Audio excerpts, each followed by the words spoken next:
ನಮಸ್ಕಾರ, ನೀವು ನೋಡ್ತಿದ್ದೀರಾ ಅಶ್ವವೇಗ ನ್ಯೂಸ್. ನಾನು ಚಂದನ.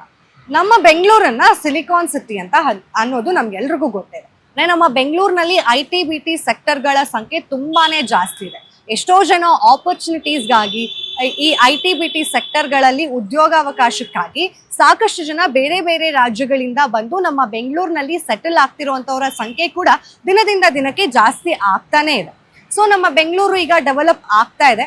ಈ ಬೇರೆ ರಾಜ್ಯಗಳಲ್ಲಿ ಅಂದ್ರೆ ಬೇರೆ ರಾಜ್ಯಗಳಲ್ಲೂ ಕೂಡ ನಿಮ್ಮ ಒಂದು ಉದ್ಯಮಗಳನ್ನ ಸ್ಟಾರ್ಟ್ ಮಾಡ್ಕೊಳ್ಳಿ ಅಂತ ಹೇಳಿ ಒಂದಷ್ಟು ಬಾರಿ ಚರ್ಚೆ ಆಗ್ತಾನೆ ಇತ್ತು. ಆದ್ರೆ ಕಲಬುರಗಿಯಲ್ಲಿ ನಡೆದಂತಹ ಒಂದು ಕಾರ್ಯಕ್ರಮದಲ್ಲಿ ಭಾಗಿಯಾಗಿದ್ದಂತಹ CM DK ಶಿವಕುಮಾರ್ ಅವರು ಒಂದು ಸ್ಕೀಮ್ ಅನ್ನ ಅನೌನ್ಸ್ ಮಾಡಿದ್ದಾರೆ ಕಲಬುರಗಿಯಿಂದ.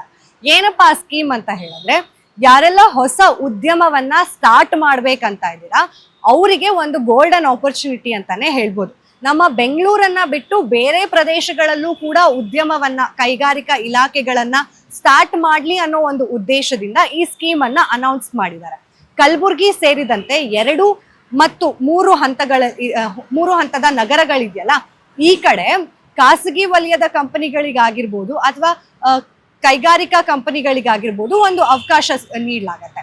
ಇಲ್ಲಿ 0.6% FAR ಮತ್ತು 2 ಪಟ್ಟು FAR ಗಳನ್ನ ಈಗಾಗಲೇ ತೀರ್ಮಾನಿಸಲಾಗಿದೆ. ಏನಪ್ಪಾ ಇದು ಅಂತ ಹೇಳಿದ್ರೆ, ರೆಂಟ್ ನಾವು ಕಟ್ಟಡಗಳಿಗೆ ಕಟ್ತೀವಲ್ಲ, ಅದು ಬೆಂಗಳೂರಿಗಿಂತ ತುಂಬಾ ಕಡಿಮೆ ಪ್ರೈಸಸ್ ನಲ್ಲಿ ನಮ್ಗೆ ಆ ಕಡೆ ಪ್ರದೇಶಗಳಲ್ಲಿ ಸಿಗುತ್ತೆ.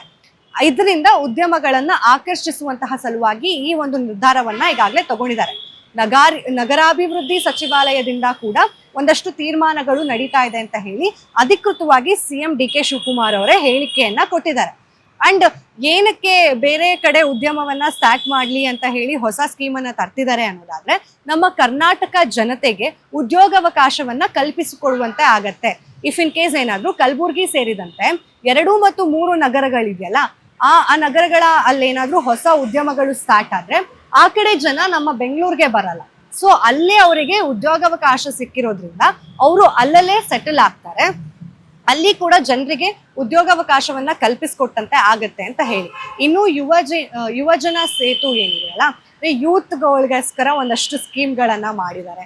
ಅವ್ರಿಗೂ ಕೂಡ ಖಾಸಗಿ ವಲಯದಲ್ಲಿ ಕೆಲಸ ಸಿಗುವಂತೆ ಒಂದಷ್ಟು ಸ್ಕಿಲ್ ಸೆಟ್ ಪ್ರೋಗ್ರಾಮ್ಗಳನ್ನ ಮಾಡ್ಕೊಡ್ಲಾಗತ್ತೆ. ಅವ್ರಿಗೆ ಆ ಸ್ಕಿಲ್ಸ್ ಅನ್ನ ಹೇಳ್ಕೊಡ್ಲಾಗತ್ತೆ. ಇನ್ನು ಕೈಗಾರಿಕಾ ಇಲಾಖೆಗಳಲ್ಲಿ ಕೂಡ ಏನಾದ್ರೂ ಆ ಕಡೆ ಓಪನ್ ಆಯ್ತು ಅಂದ್ರೆ ನಮ್ಮ ಕರ್ನಾಟಕದವರು ಇಷ್ಟು ಜನ ಇರಬೇಕು ಮ್ಯಾಂಡೇಟ್ರಿ ಅಂತ ಹೇಳಿ ಕೂಡ ಅದನ್ನು ಕೂಡ ತೀರ್ಮಾನಿಸುವಂತೆ ಈಗಾಗಲೇ ಚರ್ಚೆಗಳು ನಡೀತಿದೆ ಅಂತ ಅಧಿಕೃತವಾಗಿ CM DK ಶಿವಕುಮಾರ್ ಅವರೇ ಹೇಳಿಕೆ ಕೊಟ್ಟಿದ್ದಾರೆ. ನಿಮ್ಗೆ ಏನ್ ಅನ್ಸುತ್ತೆ ಈ ಐಡಿಯಾ ಅನ್ನೋದನ್ನ ಕಮೆಂಟ್ ಮಾಡಿ ತಿಳಿಸಿ.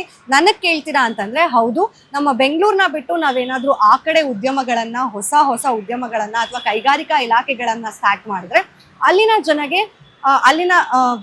ಅಲ್ಲಿರುವಂತಹ ಜನಗಳಿಗೆ ಬೆಂಗಳೂರಿಗೆ ಬರುವಂತಹ ಪರಿಸ್ಥಿತಿ ಇರೋದಿಲ್ಲ. ಹಾಗೆ ಅವರ ಜಾಗನೇ ಡೆವಲಪ್ ಆಗ್ತಾ ಹೋಗುತ್ತೆ. ಹಾಗೆ ನಮ್ಮ ಸೋರ್ಸ್ ಆಫ್ ಇನ್ಕಮ್ ಏನಿರುತ್ತಲ್ಲ ಅದು ಕೂಡ ಜಾಸ್ತಿ ಆಗ್ತಾ ಹೋಗುತ್ತೆ.